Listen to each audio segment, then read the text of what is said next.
King of Gods. By Fast Food Restaurant, Kabanata 405. Mga Batang Alakdan. Ang halaga ng Solar Lunar Sky Bamboo Shoot Do ay higit na mahalaga kaysa sa iba noon.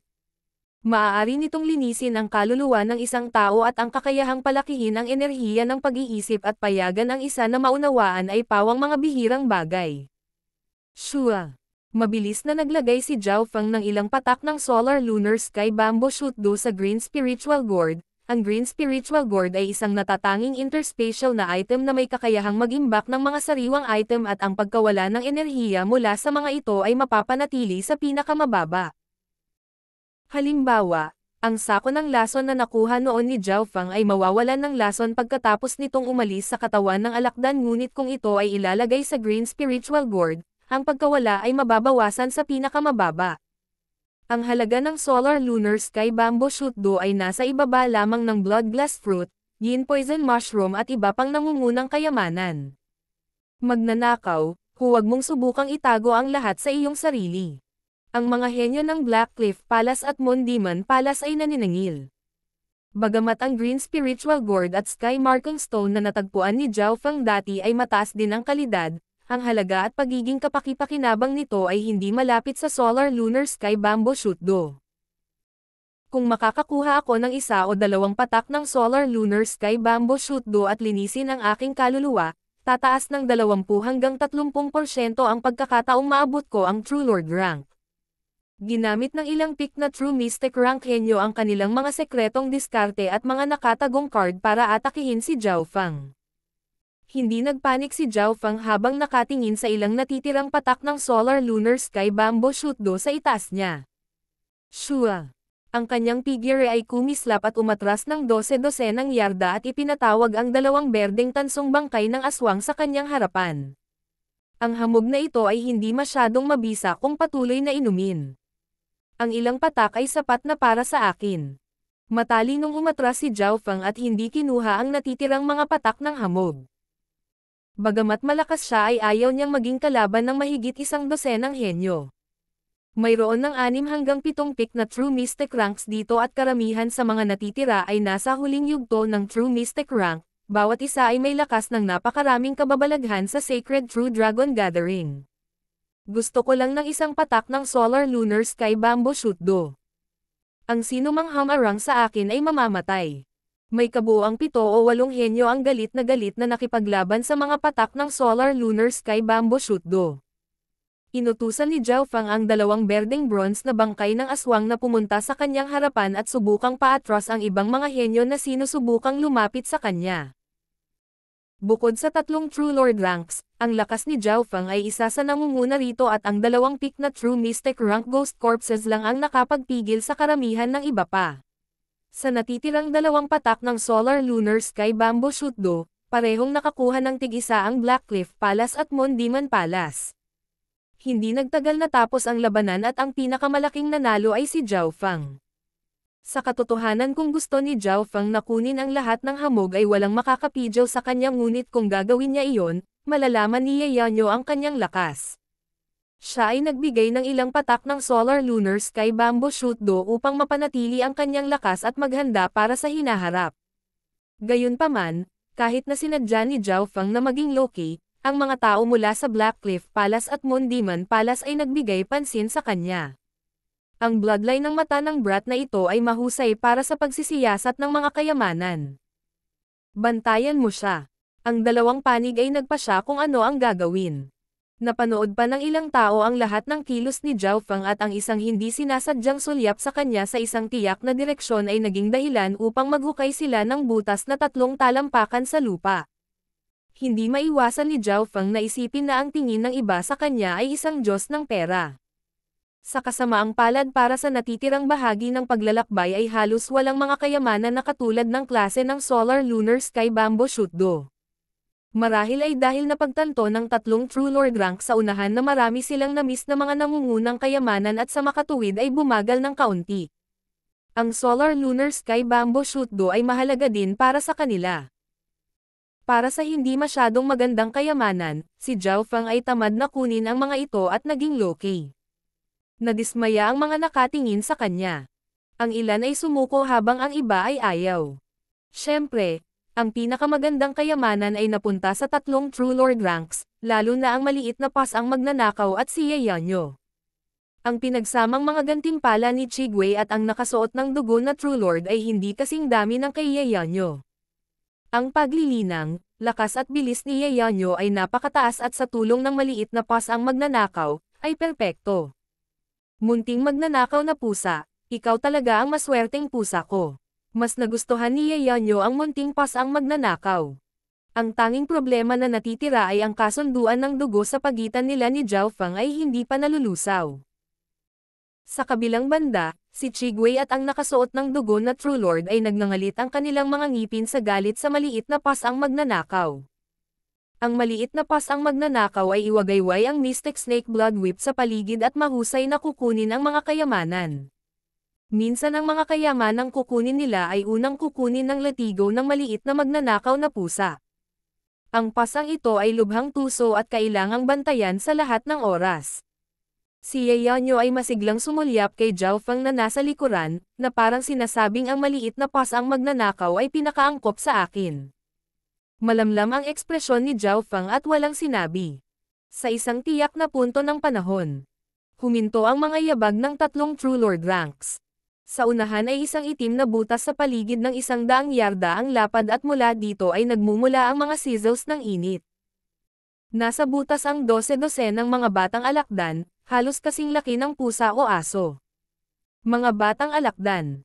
Nakita ito ng God Spiritual Eye ni Zhao Feng at ang mga puso ng tatlong True Lord ranks ay lumundag sa tuwa. Mayroong ilang dosina sa butas, mas marami kaysa sa inaasahan. Sandali. Bagamat may malaking bilang ng mga batang scorpion, iilan lamang ang may purong bloodline tulad ng sinaunang higanteng alakdan. Nagtapos si Zhao Feng matapos silang tingnan gamit ang kanyang God Spiritual Eye. Ang bloodline ay tungkol sa swerte. Hindi ibig sabihin na lahat ng bata ay magkakaroon ng makapangyarihang bloodline o kung hindi, mula noong sinaunang panahon hanggang ngayon, hindi na magiging bihira ang mga bloodline. Sa buong 13 bansa, mayroon lamang ilang dosina na may mga bloodline kasama sina Zhao Feng, Zhou Yufei at kumpanya. Higit pa rito, mayroon lamang isang tunay na sinaunang alakdan at ito ay napatay ng grupo. Sa makatuwid, maaari lamang itong makipag-ugnayan sa ibang mga alakdan at ang posibilidad na magkaroon ng purong bloodline ang kanilang mga anak. Natagpuan ni Zhao Feng na sa mga alakdan sa butas, 6 o 7 lamang ang halos kapareho ng sinaunang alakdan. Ang mga salitang halos kapareho ay nangangahulugan ng kanilang pisikal na hitsura. Nangangahulugan ito na ang kanilang mga pagkakataon na magkaroon ng bloodline ay mas malaki, ngunit hindi tiyak. Ha. Isang buong grupo ng mga batang alakdan. Ang lahat ng mga henyo sa likod ay labis na nasasabik ng pareho nila ang halagang ito. Fair na lahat. Bagamat hindi lahat ng ito ay maaaring may mga purong bloodline, magkakaroon pa rin sila ng ilang bloodline sa kanila at mas malakas kaysa sa normal na espiritual na mga alagang hayop. Utos ni Chigwei. Nauna ang tatlong True Lord ranks at halatang target nila ang mga kabataang may pisikal na anyo na katulad ng matanda. Si Zhao Feng ay nanatiling kalmado at hindi pumasok sa labanan. Sa mga tuntunin ng kadalisayan ng mga linya ng dugo, tiyak na may pinakamataas na pagkakataon na magkaroon ng purong linya ng dugo ang mga pupuntahan ng tatlong True Lord ranks. Gayunpaman, walang sino man ang may kakayahang lumaban sa kanila at si Zhao Feng ay nanatiling mababang loob at hindi lumaban sa kanila. Ang kanyang God Spiritual Eye ay sumulyap din sa butas at kalapit na mga bitek. Nakikita ni Zhao Feng kung ang isang alakdan ay may bloodline o wala. Bahagya siyang nadismaya matapos tumingin sa paligid. Habang malayo sila sa butas, ang kulay ng mga alakdan ay hindi gaanong dalisay at isinantabi ang tatlong True Lord ranks, kahit ang ibang mga henyo ay ayaw sa kanila. Nakita na nilang lahat ang tunay na kulay ng alakdan at ito ay itim na may metal na pakiramdam dito. Gayunpaman, mas gugustuhin ni Zhao Feng na maglaan ng oras at siyasatin ang lahat ng mga alakdan na ito kung ang kanilang hitsura ay hindi malinis o hindi. Nakalok ang God Spiritual Eye ni Zhao Feng sa isang sulok. Ito ay isang napakaliit na alakdan na kasing laki ng palad ng isang sanggol at nagtago sa isang siwang sa dingding, na nagpapakita ng malamig na pulang mata na puno ng puot habang nakatingin sa labas. Mula sa labas ay tila isang maruming kulay na alakdan at ito ay maliit din. Gayunpaman, may nakitang kakaiba si Zhao Feng nang tingnan niya ito. Una, ang alakdan na ito ay tila matalino. Bagamat tila ito ang pinakabata ay marunong itong magtago at hinihila pa ang sarili papasok. Pangalawa, ang katigasan ng mga pader ay maihahalin tulad sa isang pick-tier na mortal grade na sandata ngunit nabuksan ito ng hindi malinis na kulay na alakdan. Sa wakas, nakita ni Zhao Feng na ang bloodline sa loob ng alakdan na ito ay katulad ng mga sinaunang alakdan ngunit iba rin. Maaaring ito ay isang pagkakaiba-iba ng higanteng alakdan. Gumalaw ang puso ni Zhao Feng. May mga pagkakataon na ang mga bloodline ay umaalis sa orihinal nitong trajectory at naging iba, tulad ng changeable bodies na mayroon sina Zhao Yufei at Sun Haoyuan. Nako, hindi naman mahalaga. Kukunin ko muna. Binuksan ni Zhao Feng ang kanyang God Spiritual Eye at sinubukang kontrolin ang alakdan. Sa prosesong ito nakilala ni Zhao Feng ang isang malakas at matatag na depensa na nagpasaya sa kanya. Bukod sa mga bloodline, ang mental energy ay isa ring mahalagang salik kung gaano kalayo ang mararating ng alakdan na ito. Sure. Madali pa ring na-control ni Zhao Feng ang alakdan na ito dahil ang antas ng kanyang mental energy ay mas mataas kaysa sa batang alakdan. So, ang may tuldok na alakdan ay kumislap sa hangin at dumapo sa kamay ni Zhao Feng. Sa malapit na inspection, napagtanto ni Zhao Feng na ang mga tuldok sa ibabaw ng alakdan ay nawala at sa halip ay napalitan ng malamig na itim na metal na ilaw na may ilang madilim na pulang tuldok, na mukhang mas misteryoso at masama kaysa sa sinaunang higanteng alakdan. Anong uri ng pagkakaiba-iba ito para ito ay makapag-disguise? Tahimik na inilagay ni Zhao Feng ang kakaibang batang alakdan na ito sa kanyang espiritual na pet bag. Sa sandaling ito, ang labanan sa pagitan ng tatlong True Lord ranks ay natapos na at si Ye Yanyo ay nagkaroon ng masayang ekspresyon habang kinuha niya ang dalawa sa mga pinakapurong dugong batang alakdan. King of Gods, Kabanata 406. Wicked Spirit Ghost Eye. Sa isang iglap lang ay nahati ang mga batang alakdan sa loob ng butas. Ang tatlong True Lord ranks ay tumanggap ng mga alakdan na may mas dalisay na mga bloodline na hindi gaanong naiiba sa sinaunang higanteng alakdan. Kabilang sa kanila ay nakakuha si Ye Yanyo ng dalawa sa mga purong alakdan kung saan ang sino man sa kanila ay mas mahalaga kaysa sa iba pang dalawang True Lord. Ito ay hindi lamang dahil sa kanyang lakas. Dahil na rin sa tulong ng munting pas ang magnanakaw. Medyo pangit ang mga ekspresyon ng kabataang nakasuot ng dugo at ni Chigwei. Mula sa simula hanggang ngayon ay pinigilan sila ni Ye Yanyo at kasama ang maliit na pas ang magnanakaw na si Ye Yanyo ay parang isda sa tubig. Matapos hatiin ang mga batang alakdan na may purong dugo, ang mga grupo ay tumingin sa mga kalapit na maruming alakdan. Ang lahat ng mga alakdan na ito ay magkakaroon din ng bloodline at kahit na mas mahina, mas mahusay pa rin sila kaysa sa mga normal na hayop. Sa makatuwid, masaya pa rin ang lahat na kunin ang mga ito. Gayunpaman, mayroong isang tao sa grupo na hindi gaanong gumagalaw mula sa simula hanggang ngayon. Si Zhao Feng iyon. Tila nanonood siya ng isang palabas at ang proseso ng pagkuha niya sa batang alakdan ay ginawa sa pamamagitan ng kanyang God Spiritual Eye, tahimik at mabilis. Sinong mag-aakala na kung hindi siya gumagalaw ay makakatanggap siya ng variable na batang alakdan? Napagpasyahan ni Zhao Feng na ang bloodline ng variable na batang alakdan na nakuha niya ay nasa dalawang antas ni Ye Yanyo ngunit mas matalino at may mas matigas na kalooban. Dahil ito ay isang variable, ang potensyal nito ay hindi nasusukat. Bakit hindi gumagalaw ang batang ito? Hindi ba't siya ang laging may gayong madugong swerte? Ang mga henyo ng Black Cliff Palace at Moon Demon Palace ay may kainahinala na tumingin kay Zhao Feng at para ilihis ang atensyon, kinuha ni Zhao Feng ang Sky Marking Stone pagkatapos ay dinurog ito sa pulbos at pagkatapos ay inihagis ito sa dalawang berdeng bronze na bangkay. Shoo! Ang Sky Marking Stone powder ay nagsimulang bumaon sa balat ng mga bangkay at hinihigop ng kanilang mga buto. Ang taong ito ay siguradong librere kahit na ginagamit ang Sky Marking Stone upang palakasin ang mga buto ng isang bangkay. Sayang naman. Ibinabato lang niya at hindi gumagawa ng solusyon. Ang mga henyo ng Black Cliff Palace ay tumingin sa mga aksyon ni Zhao Feng na may inggit at selos. Si Zhao Feng ay nanatiling hindi natinag at ibinuhos ang lahat ng pulbos ng pantay-pantay sa dalawa pagkatapos ay gumamit ng mahinang True Spirit Lightning Flame upang tulungan ang mga bangkay ng multo na masipsip at palakasin ang kanilang mga katawan. Sa ilalim ng mga normal na sitwasyon, ang Lightning Fire ay ang kaaway ng mga multo ngunit nalaman ni Zhao Feng na ang mahinang True Spirit Lightning Flame ay sa halip ay makakatulong na mapabilis ang pagsipsip ng Sky Marking Stone. Ang Sky Marking Stone ay maaaring palakasin ang katawan, ngunit ang enerhiya nito ay napakagulo at madaling mag-iwan ng mga nakatagong pinsala. Gayunpaman, ang paggamit nito upang palakasin ang mga bangkay at mga patay na bagay ay lubhang kapaki-pakinabang.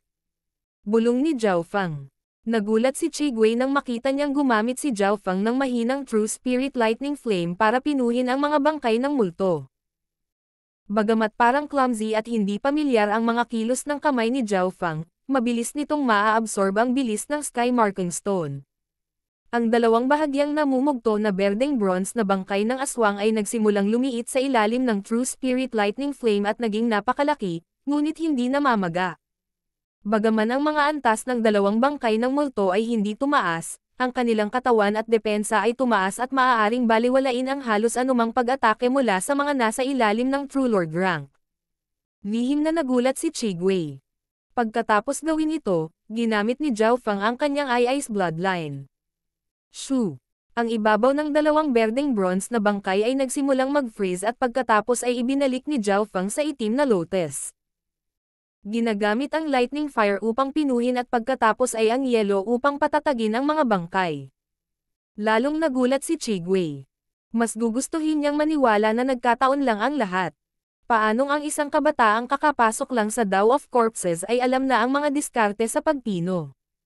Paano niya malalaman na natutunan na ni Zhao Feng ang 40 hanggang 50% ng 6 Ghost Corpse Control ang secret technique? Ang pinakamahalaga, ang God Spiritual Eye ni Zhao Feng ay tila napakatalino sa Dao of Ghost Corpses at ginamit ng napakamabagal. Pagkatapos ma-freeze ng ilang oras sa pamamagitan ng bloodline ng aking Ice Eye, ang katawan ng dalawang berdeng bronze na bangkay ng aswang na ito ay magpapalakas ng kanilang mga antas ay tataas ng kaunti. Bumalik ang kamalayan ni Zhao Feng mula sa kanyang itim na lotus. Sa kasalukuyan ang kanyang dalawang bangkay ay halos walang kapantay sa ilalim ng True Lord rank. Nahulaan pa ni Zhao Feng na marahil ang dalawang pinagsamang ito ay maaaring hamarang sa isang True Lord rank sa maikling panahon. Pagkatapos noon, nagpatuloy ang tatlong True Lord ranks at hindi gaanong pinansin ni Yayanyo si Zhao Feng sa pagdadalisay ng kanyang mga bangkay ng multo dahil hindi niya gusto ang mga bangkay ng multo noong una. Sa sandaling ito ay lumalangoy siya sa kagalakan ng mga gantimpala na dinala sa kanya ng maliit na pasaang magnanakaw. Ang lahat ng ito ay nahulog sa mga mata ni Zhao Feng at tumanggo siya sa kanyang ulo. Ang unang kalahati ng plano ay naging maayos. Masasabing mas maganda pa sa inaasahan ang plano. Halimbawa, ang pagkuha ng Solar Lunar Sky Bamboo Shoot Do at Sky Marking Stone sa daan. Tahimik na sumunod si Zhao Feng sa likod ng tatlong True Lord ranks. Bigla, isang mahinang kinang ang lumitaw sa dingding sa unahan at ang Heaven Earth Yuan Qi ay naging mas aktibo. Nagliwanag ang mga mata ni Zhao Feng. Sa napakagandang kapaligiran, mahirap na hindi tumubo ang mga mahalagang materyales. Tulad ng inaasahan, ang mga figure ng tatlong True Lord rank sa ulo ay tumigil at ang kaligayahan ay lumitaw sa kanilang mga mukha. Mayroon talagang isang blood glass fruit. Kung kakainin ko ito, ang aking Blood Demon Reflecting Moon at ang paglilinang ay tataas ng paunti-unti. Sa oras na iyon ang aking lakas ay aabot sa nangungunang 3 sa lahat ng naruroon sa guho. Bahagyang nanginig ang katawan ng dugong nakadamit na True Lord. Ang Blood Glass Fruit ay isang napaka-epektibong mapagkukunan para sa mga magsasaka ng Dao of Blood. Nahulog man ito sa kamay ng ibang eksperto, kayamanan pa rin ito. Halimbawa, si Zhao Feng na may mental energy level ng True Lord rank. Kung makuha niya ang Blood Glass Fruit, maaabot niya ang True Lord rank na may kalahating buwang pag-iisa. Sa puntong ito ng panahon, ang kuweba ay natapos na. Ang pader sa unahan ay kumikinang at bawat pulgada ay tila naglalaman ng hindi kapanipaniwalang kapangyarihan at halaga. Sa dingding ay tumubo ang isang dosenang sinaunang kayamanan, bawat isa ay nagkakahalaga ng higit pa kaysa sa Solar Lunar Sky Bamboo Shoot doon na nakita ni Zhao Feng noon. Halimbawa, mayroong 4 hanggang 5 kayamanan sa antas ng Blood Glass Fruit. Ang Blood Glass Fruit ay kasing laki ng una at maliwanag na sariwang pula ang kulay. Ito ay makatas at nagbigay ng siksik na yuan qi. Tumayo si Zhao Feng sa likuran at nagmamadaling nag-scan sa mga item gamit ang kanyang God Spiritual Eye at hindi nagtagal ay natagpuan ang Earth Yin Poison Mushroom at Life Returning Grass. Ang Earth Yin Poison Mushroom ay isang malabo at bulok na kabute samantalang ang Life Returning Grass ay berde at naglalabas ng masiglang aura na nagparamdam sa iba na malapit dito. Earth Yin Poison Mushroom. Ito ay isang perpektong material para sa mga bangkay ng multo. Kung makukuha ko ito ang lakas ng aking 2 True Lord rank Ghost Corpses ay babangon ng husto. Pinigilan ni Chigwei ang pananabik sa kanyang puso. Sa 3, si Ye Yanyo lang ang nakakunot ang kilay. Sa madilim na kapaligirang ito, karamihan sa mga kayamanan ay nakabase kay Yin at hindi gaanong mahalaga sa kanya. Ang Life Returning Grass na iyon ay makakapagligtas ng isang buhay kung ibabalik ko ito sa sect at ang Blood Glass Fruit ay makakatulong din sa pagpaparami ng aking cultivation. Kumislap ang mga mata ni Ye Yanyo at nagsimula siyang makipag-usap sa maliit na pasang magnanakaw. Meow meow. Ang maliit na pasang magnanakaw ay gumawa ng ilang mga aksyon. Magandang ideya. Dapat kong sirain ang ilan sa mga item ng Wicked Path kung wala silang silbi sa akin. Nangangahulugan ito na hindi rin nila makukuha ang kanilang paraan. Tumanggo si Ye Yanyo at ngumiti. Ang plano ng munting pasang magnanakaw ay lubhang nakamamatay. Sa mahigit 1 dosenang mga kayamanan dito, wala kahit 1/4 ang nakatulong kay Ye Yanyo. Malinaw na hindi niya maibigay ang mga labi sa iba pang 2 panig at ang pagsira ay mas madali kaysa sa pagkuha. Pumunta ka. Hindi natin hahayaang sirain ng babaeng ito na si Ye Yanyo ang ating pagkakataon. Nagpalitan ng tingin ang binata at si Chigwei at parehong inatake si Ye Yanyo nang kumilos siya. Lahat pumunta. Ang iba pang mga elite ng pinakamataas na True Mystic rank ay nagsimula na ring suportahan si Chigwei at ang mga kabataang nakasuot ng dugo. Sa kritikal na sandaling ito, nagtulungan ang magkabilang panig upang harapin si Ye Yanyo. Ang pagkadismaya ng 2 True Lords of the Black Cliff Palace at Moon Demon Palace dahil sa pagsupil sa kanila ni Ye Yanyo ay tuluyang nailabas. Pagkatapos ng lahat, ang mga kayamanan sa dingding ay pinakamataas na antas at maaaring makatulong sa kapansin-pansing pagtaas ng kanilang lakas. Ang 2 True Lords ay handang ipaglaban si Ye Yanyo para dito. Oo, bakit hindi na lang maupo at makipag-usap ng maayos? Nagkunwaring bamantong hininga si Zhao Feng at umatras sa isang sulok, senyales na ayaw niyang sumali. Ang kanyang lakas ay nasa ibaba lamang ng 3 True Lords at nang makita siyang umatras ay walang lumapit sa kanya. Sa totoo lang, gusto ni Zhao Feng ang sitwasyong ito, napansin din ni Chigwei at Ye Yanyo ang mga kilos ni Zhao Feng. Akala nila sa una ay susubukan ni Zhao Feng na kunin ang 1 o 2, ngunit ang ginawa lang ni Zhao Feng ay umupo sa sulok at tila hindi natinag sa mga kayamanan sa dingding. Hindi naman sa ayaw ni Zhao Feng sa kanila, kaya lang hindi niya kaya. Ang mga kayamanang ito ay hinarang ng 3 True Lord ranks at ang mga labi ng kanilang labanan ay madaling makapatay ng pinakamataas na True Mystic rank. Pinakamahalaga, ito ang kritikal na sandali ng kanyang plano. Ye Yanyo, umatras ng 10 yarda at maghintay hanggang sa kumuha ako ng 1 o 2 kayamanan. Ang nakasuot ng dugo na True Lord rank ay iwinagayway ang talom ng buwan sa kanyang kamay at ang hangin ay tila nabura ng kulay ng dugo at patuloy na nagwawalis patungo kay Ye Yanyo. Pumunta ka. Unang ipinatawag ni Chigwei ang isang True Lord rank na bangkay para guluhin si Ye Yanyo sa malapitang labanan. Black Wicked Eye. Isang tuldok ang lumitaw sa malagim na puting mata ni Chigwei. Bloodline ng mata Black Wicked Eye. Black Wicked Eye, Wicked Spirit Ghost Eye. Nagsimulang lumitaw ang mga itim na bilog sa mata ni Chigwei at isang malamig na mental energy aura ang agad na bumalot kay Ye Yanyo. Tumalon ang puso ni Zhao Feng nang makaramdam siya ng sumisigaw na mental energy. Ang kanyang God Spiritual Eye ay nakakita ng mga maputlang multo na iniaabot ang kanilang mga kuko at sinasaksak, humahawak, kumagat sa paligid ni Ye Yanyo. Ang eksenang ito ay tila nanggaling mismo sa impyerno. King of Gods, Kabanata 407. Naghihintay para sa isang pay na bumaba mula sa langit. Ito ang unang pagkakataon na nakakita si Zhao Feng ng kakaiba at nakakatakot na bloodline ng mata.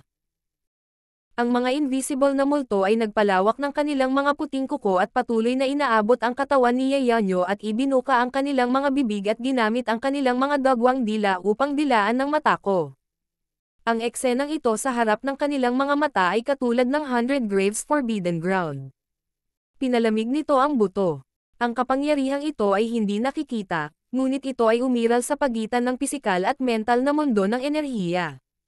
Bagamat hindi ito nakikita ng mata, ang katawan ay likas na nanlamig at naiinis.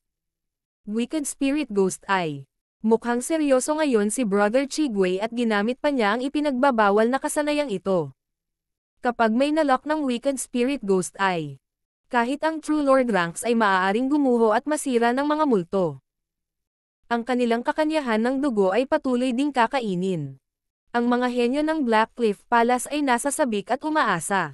Sa mga normal na sitwasyon ay hindi madaling gamitin ni Chigwei ang Wicked Spirit Ghost Eye dahil ang paggamit ng skill na ito ay nangangailangan ng mabigat na presyo. Nagsalubong ang mga kilay ni Yayanyo at naramdaman na nililimitahan ang kanyang kapangyarihan sa pakikipaglaban. Mga tili sa kanyang isipan na nagpayanig sa kanyang kamalayan. Ang pinakadirektang pinsala ay ang patuloy na pagkawala ng kanyang dugo. Ang bloodline ng mata na ito ay talagang nakakatakot at nakakagulo. Sa kasamaang palad, kailangan nitong magtipon ng mga kaluluwa at pagkatapos ay gumamit ng isang lihim na pamamaraan upang magamit ito. Bahagyang nalungkot si Zhao Feng. Ang kanyang God Spiritual Eye ay hindi maaaring kopyahin ang bawat kasanayan dahil marami ang nakabatay sa mga espesyal na katangian o mga linya ng dugo. Halimbawa, ang Wicked Spirit Ghost Eye ni Chigwei ay batay sa kanyang Black Wicked Eye. Gayunpaman, hindi natatakot si Zhao Feng sa Wicked Spirit Ghost Eye. Ang kanyang Lightning Fire God's Eye ay sumalungat sa karamihan ng mga diskarte ng Black Cliff Palace, kabilang ang Wicked Spirit Ghost Eye. Sa puntong ito, sa halip ay nag-aalala si Zhao Feng para kay Yayanyo. Kung matatalo si Yayanyo, mapipilitang magbago ang plano ko, at tataas ng ilang beses ang kahirapan. Tahimik na nanood si Zhao Feng at hindi nakisali. Ang kanyang plano ay maaaring umunlad ng maayos hanggat pinigilan ni Yayanyo ang dalawang True Lord ranks o kapantay ng dalawa pa. Kaya alam lang ng Black Cliff Palace ang masasamang side trick na ito pagkatapos ng 10,000 taon. Hindi nakakagulat na sila ang pinakahuli sa tatlong sects. Biglang tumawa ng malamig si Yayanyo. Purifying Moon Sky Essence. Sigaw ni Yayanyo at kumalat ang kanyang mga braso. Sa sandaling ito siya ay tila banal at banal. Agad na sumikat ang maliwanag na liwanag ng buwan mula sa kanya at lahat ng bagay sa loob ng 10 yarda na radius kabilang ang damo, bato at bato ay nagsimulang sumangga. Ang mga maltong nakapaligid kay Yayanyo ay nagsimulang magsisigawan matapos masilaw ng napakagandang liwanag na iyon. Maging ang True Lord rank na Silver Striped Skeleton ay nagsimulang umusok. Ang Purifying Moon Sky Essence ni Yayanyo ay maaaring kontrahin ang Tao of Ghosts sa isang tiyak na antas at agad na matuno ang gulo. Gayunpaman, sa sandaling ito, ang True Lord rank na nakasuot ng dugo ay gumamit din ng nakamamatay na kasanayan. Blood Moon Devouring Spirit. Ang blood robe ng True Lord rank ay pumutok, at nagsimulang mabuo ang isang Blood Moon sa hangin. Ang malaking Blood Moon ay nagdulot ng walang limitasyong Blood Moonlight na bumaba at nakipagsagupaan sa Purifying Moon Sky Essence ni Yayanyo, na nagdulot ng berdeng usok. Higit pa rito, isang malaking bibig ang bumuka sa Blood Moon na nakalock kay Yayanyo. Nagbago ang ekspresyon ni Yayanyo nang maramdaman niya ang kapangyarihang humila sa kanyang katawan patungo sa bibig. Ang Blood Moon Devouring Spirit ay maaari ding direktang sumipsap ng dugo ng target kahit sa malayo. Hihihi, itong Blood Moon Devouring Spirit ay isang napakapangingibabaw na ipinagbabawal na kasanayan na maaaring lamunin ang asensya ng lahat sa loob ng 100 yarda na radius. Sa pamamagitan ng pag-concentrate nito sa ilang yarda, tumataas ng husto ang kapangyarihan nito. Malamig na tumawa ang nakasuot ng dugo na True Lord rank. Ang kanyang mga kasanayan sa Blood Moon at ang kasanayan ni Yeonyo sa Purifying Moon ay sumalungat sa isa't isa sa isang tiyak na antas.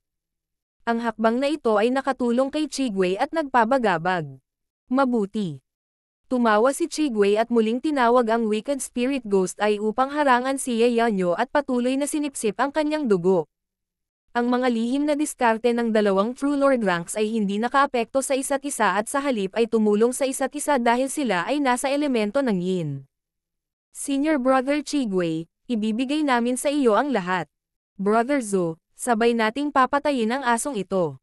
Ang mga alagad ng dalawang sekta ay sumuporta mula sa malayo.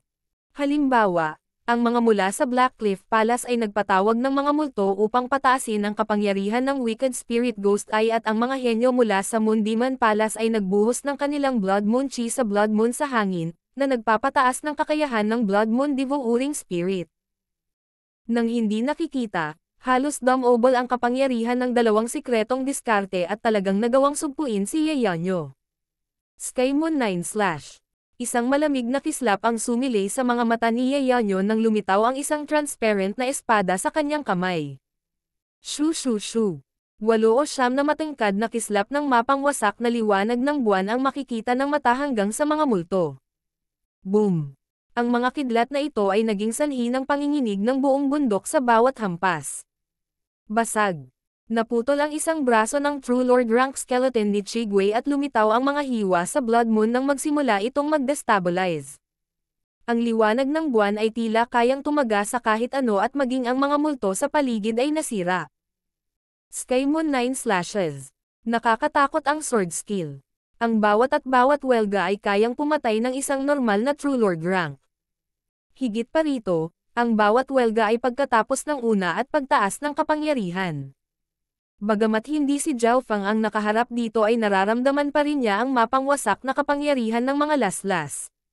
Nang umabot ang Sky Moon 9 Slashes sa ikalimang sword shock ay lumitaw sa Chigwei at ang dugo ay bumalot sa mga mata ng True Lord at may mga senyales ng pag-urong.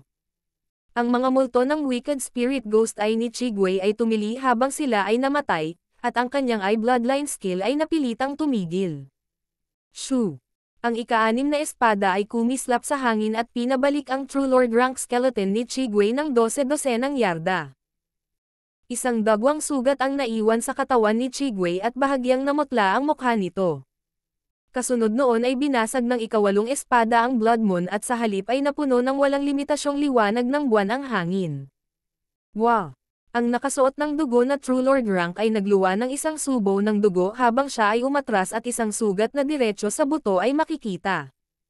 Habang ang ika-9 na espada ay malapit ng mag-condensed ang figure ni Yeonyo ay nag-alinlangan at ang kanyang mukha ay pumuti.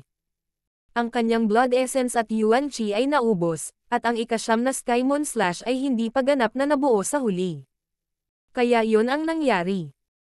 Halos hindi na magamit ni Yeonyo ang Sky Moon 9 Slashes sa unang lugar at pagkatapos na mapinsala ng mga lihim na kasanayan ng dalawang True Lord rank, ang kanyang ika-9 na espada ay hindi na ilabas. Mas alam ni Zhao Fang ang sitwasyon bilang isang manunood.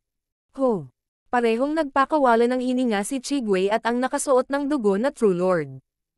Hanggang ngayon ay may kalamangan pa rin si Yeonyo at nasugatan ang parehong mga kalaban sa Chigwei na dumanas ng pinakamabigat na pagkatalo. 3 hanggang 4 na disipulo sa malapit ang napatay at karamihan sa kanila ay nasa pinakamataas na True Mystic rank. Hindi mapigilan ni Zhao Fang na makaramdam ng swerte na hindi niya naantala ang 3 True Lord ranks. Sa totoo lang, ayon sa plano, si Zhao Fang ay hindi na kailangang gumawa ng anuman. Kumislap ang mga mata ni Zhao Fang pagkatapos ay bumalik sa orihinal nitong casual na ekspresyon. Sa puntong ito ng panahon, lahat ng 3 True Lord ranks ay nasa isang stalemate at nasugatan. Ginamit nila ang bawat hininga para magpahinga at maghanda para sa susunod na welga. Naramdaman ni Zhao Fang na nakakainip ito at uminom ng isang patak ng Solar Lunar Sky Bambodo. Weng! Naramdaman ni Zhao Fang na ang kanyang mental na enerhiya ay nagsimulang malinis at nakaramdam ng labis na pagre-refresh, na para bang nahugasan siya ng araw at buwan. Ang Solar Lunar Sky Bamboo Shoot Do ay maaaring linisin at palakasin ang kaluluwa habang pinapagaling din ang isip. Ang isa pang epekto ay upang madagdagan ang mental na enerhiya at pag-unawa. Matapos gamitin ang patak na ito, naramdaman ni Zhao Feng na naging mas malinaw ang kanyang mga iniisip at ang antas ng kanyang enerhiya sa pag-iisip ay nasa mga unang yugto ng True Lord rank. Pagkatapos kong ganap na masipsap ang pagbaba na ito, ang antas ng enerhiya ng aking kaisipan ay ganap na magkakasama sa unang yugto ng antas ng True Lord rank. Bumalik ang atensyon ni Zhao Feng sa sitwasyon. Mula sa simula hanggang ngayon ay nakaupo siya sa parehong lugar at walang mga palatandaan na lumahok. Parang manonood lang siya. May isip pa bang linangin ang batang ito ngayon? Sa tingin ba niya ay may mahuhulog na pay mula sa langit papunta sa kanya? Ang mga henyo ng dalawang sekta ay tumingin ng masama kay Zhao Feng at maging ang tatlong True Lord ranks ay nagbigay pansin kay Zhao Feng mula sa gilid ng kanilang mga mata. Pagkatapos ng lahat, ang lakas ng labanan ni Zhao Feng ay nangunguna sa mga nasa ibaba ng True Lord rank at maaaring magbago ng resulta kung gagawa siya ng kanyang hakbang sa huli. Gayunpaman, si Zhao Feng ay nakaupo pa rin at hindi gumagalaw. Sa sandaling ito, nagbago ang sitwasyon. Shua. Parehong gumalaw si Ye Yanyo at ang maliit na pas ang magnanakaw at tumalon patungo sa mga kayamanan sa dingding. Tigilan mo siya. Ang mga ekspresyon ni Chigwei at ang binata na may dugo ay agad na nagbago, at pareho siyang hinarang. Shua. Nawala ang maliit na pas ang magnanakaw at gumamit si Ye Yanyo ng dalawang Sky Moon Slashes para pilitin na ibalik ang dalawang True Lord ranks. Hihihi, Life Returning Grass. Pinulot ni Ye Yanyo ang banal na damo. Miyaw. Ikan-away ng munting pas ang magnanakaw ang Mystic Snake Blood Whip nito at inilabas ang prutas na salamin ng dugo. Ang aking Blood Glass Fruit. Ang nakasuot ng dugong kabataan ay sumugod patungo sa maliit na pas ang magnanakaw na may nakaumbok na mga mata. Napangiti ang munting pas ang magnanakaw habang kinukuha nito ang prutas na salamin ng dugo pagkatapos ay mabilis na tumalon patungo sa Earthian Poison Mushroom at kumagat patungo dito. Tumigil ka. May Earthian Poison Mushroom. Bulalas ni Chigwei na halos mabaliw. Ito ay isang perpektong material para sa pag-upgrade ng mga bangkay ng multo. Gayunpaman, hinarang sila ni Ye Yanyo at napapanood lang nila ang maliit na pas ang magnanakaw na kumukuha ng mga Blood Glass Fruit at nilamon ang Earthian Poison Mushroom. King of Gods, Kabanata 408. Nakaupo. Sa sandaling ito habang ang iba ay nakikipaglaban para sa mga kayamanan, si Zhao Feng ay nakakakuha ng pangunawa mula sa Solar Lunar Sky Bamboo Shoot Do. Nanatili siyang hindi natinag sa kompetisyon sa pagitan ng tatlong True Lords ranks at walang ekspresyon kahit na kinuha ng maliit na pas ang magnanakaw ang Blood Glass na prutas. Wala talagang ginagawa. Para siyang santo na nakatuon lamang sa paglilinang. Lahat ng iba ay tulong lamang sa labas. Ayon sa plano, wala akong kailangang gawin. Paminsan-minsan ay kumikislap ang mga mata ni Zhao Feng. Mula sa simula hanggang ngayon ay nananatili siya sa puntong ito at hindi sumali sa kompetisyon sa pagitan ng tatlong True Lord ranks. Nang lumunin ng maliit na pas ang magnanakaw ang Earthian Poison Mushroom, lihim na tumango si Zhao Feng. Ang pagsisimula ng plano ay nagtagumpay. Gayunpaman, ang maliit na pas ang magnanakaw ay nasa isang mapanganib na sitwasyon din. Kinuha nito ang prutas na salamin ng dugo, isang bagay na maaaring tumaas ng husto sa paglilinang at isang bagay na isa sa panganib ng True Lord rank na nakasuot ng dugo ang kanyang buhay. Iwan mo na ang Blood Glass Fruit. Ang nakasuot ng dugong True Lord ay tumalon patungo sa maliit na pas ang magnanakaw. Nilamon ng pas ang ito ang aking Earthian Poison Mushroom. Sa sobrang galit ni Chigwei nagsimula siyang manginig.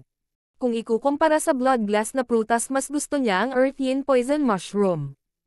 Inutusan niya ang True Lord rank skeleton na harangan si Ye Yanyo habang hinahanap ang maliit na pas ang magnanakaw mismo. Munting pusa mag-ingat ka, nagpakita ng pag-aalala si Ye Yanyo. Iniwan siya ng dalawang True Lord ranks at dumiretso sa maliit na pas ang magnanakaw. Ang maliit na pas ang magnanakaw ay kailangang tumakbo sa kabilang direksyon dahil hindi ito makapunta kay Ye Yanyo at ang direksyong ito ay nasa landas ni Zhao Feng. Miyaw. Ang munting pas ang magnanakaw ay lumipad patungo sa nakaupong si Zhao Feng. Munting pas ang magnanakaw. Gumalaw ang puso ni Ye Yanyo at may naisip ngunit hindi niya ito pinigilan. Ang bahagi na ito ay susubok sa katapatan ng maliit na magnanakaw na pusa. Shua. Nawala ang maliit na ang magnanakaw nang mapunta ito kay Zhao Fang. Brat, ibigay mo ang pusa. Ang nakasuot ng dugo na True Lord at Chigwei ay sumugod kay Zhao Fang at ang huli ay tumalon sa takot. Ito ay dalawang True Lord rank at hindi normal. Hindi niya kayang kunin ang mga ito. Nangangahulugan ito na ang maliit na ang magnanakaw ay nagdala ng kapahamakan kay Zhao Fang, ang orihinal na may-ari. Hindi nakapagtataka. Nagpakawala ng hininga si Ye Yanyo. Kaya gusto mong gamitin ang mga ito para tapusin ako. Galit na inilabas ni Zhao Fang ang maliit na ang magnanakaw sa tainga at itinapon ito. Ang kanyang reaksyon ay napakabilis at nakita ang plano ng maliit na magnanakaw na pusa. So, ang Mystic Snake Blood Whip ng maliit na magnanakaw na pusa ay nakapulupot pa rin sa baso ng dugo habang ito ay itinapon palabas. Iwan mo na ang Blood Glass Fruit. Ang nakasuot ng dugo na True Lord rank at Chigwei ay tumalon patungo sa maliit na ang magnanakaw na may kakilakilabot. Maliit na pusa. Agad na sumugod si Ye Yanyo upang iligtas ang maliit na ang magnanakaw at nakipaglaban sa dalawang True Lord rank samantalang si Zhao Fang ay muling umupo. Sa kasalukuyang sitwasyong ito si Ye Yanyo at ang maliit na ang magnanakaw ay may ganap na kalamangan. Ang prutas na salamin ng dugo at damong nagbabalik ng buhay ay parehong kinuha ni Ye Yanyo at maging ang Earthian Poison Mushroom ay nilamon ng maliit na ang magnanakaw. Tagumpay. Pinagmasdan ni Zhao Fang ang magulong sitwasyon at lihim na tumingin sa loob ng kanyang interspatial item. Pagkatapos noon, nakakita si Zhao Fang ng bulok na lason na kabute sa loob ng kanyang interspatial na pulse Ares. Earthian Poison Mushroom. Nasa akin. Nagpakita si Zhao Fang ng isang masayang ekspresyon. Ito ang tunay na target ni Zhao Fang. Kung kailangan talagang pumili ni Zhao Fang sa pagitan ng Earthian Poison Mushroom at Blood Glass Fruit, tiyak na pipiliin niya ang una.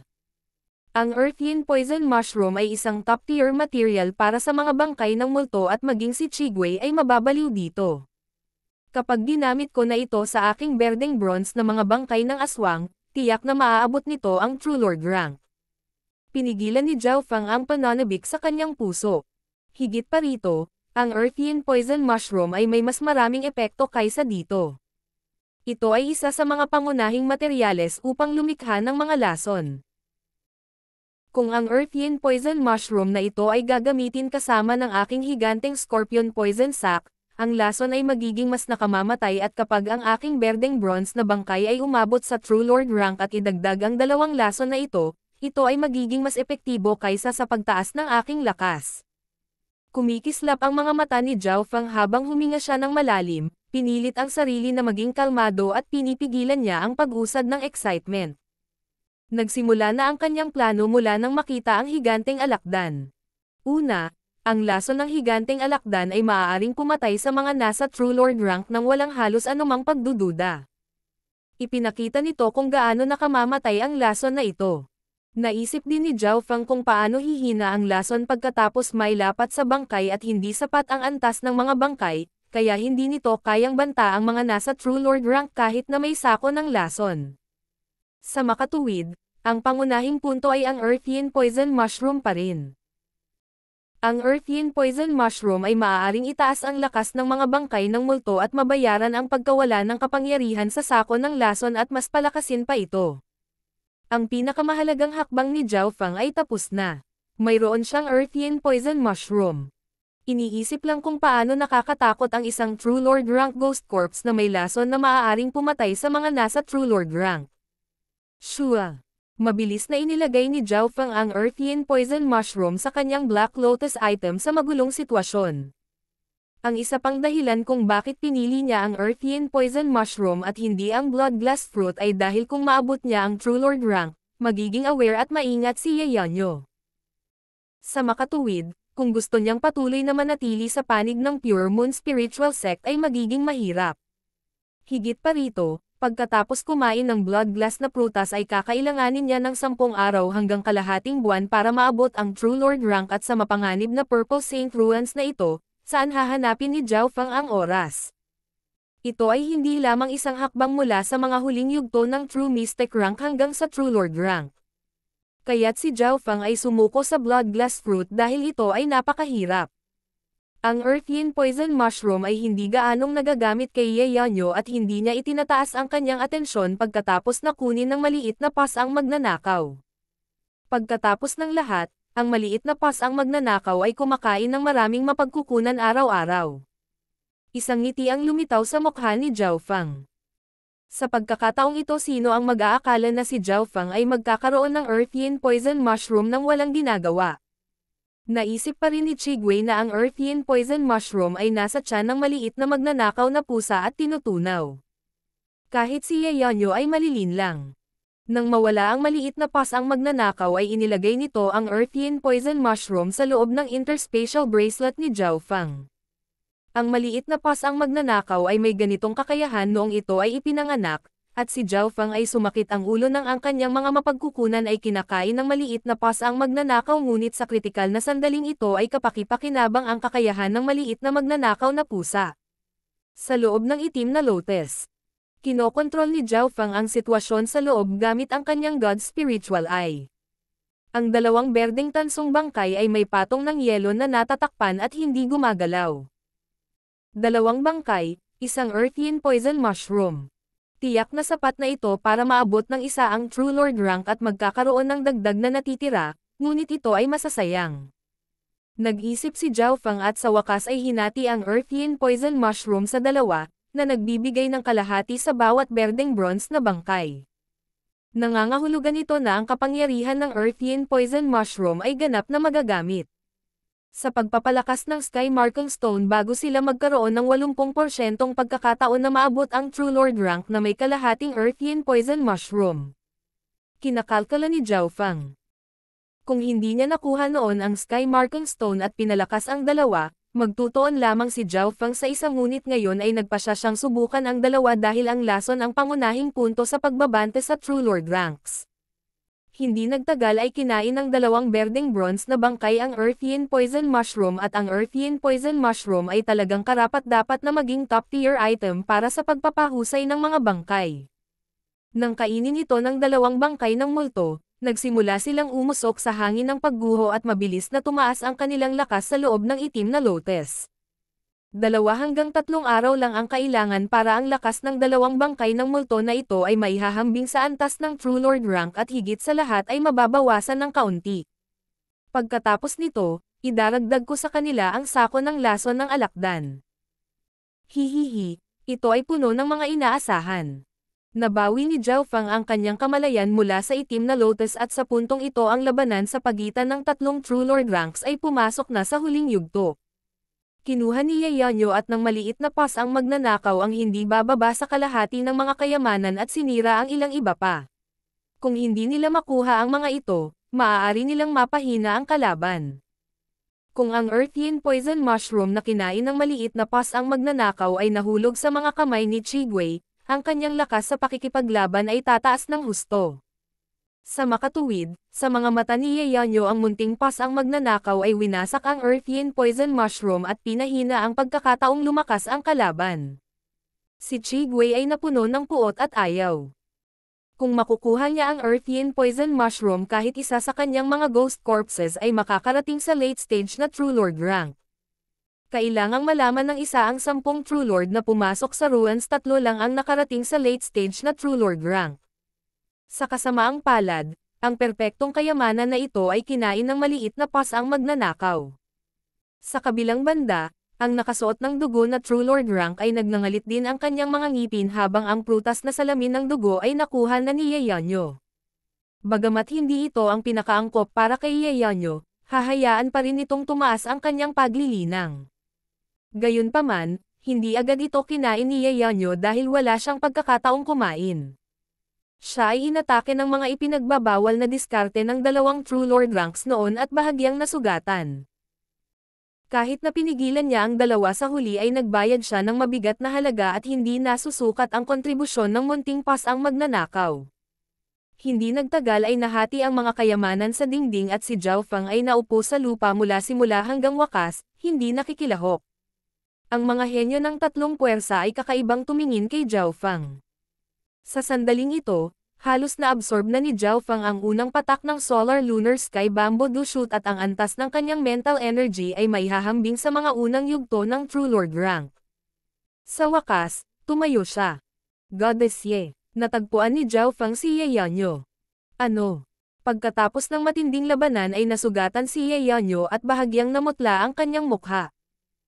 Gusto ko ng 2 patak ng Elixir of Life mula sa Life Returning Grass o kalahati ng Life Returning Grass. Walang ekspresyong sinabi ni Zhao Fang.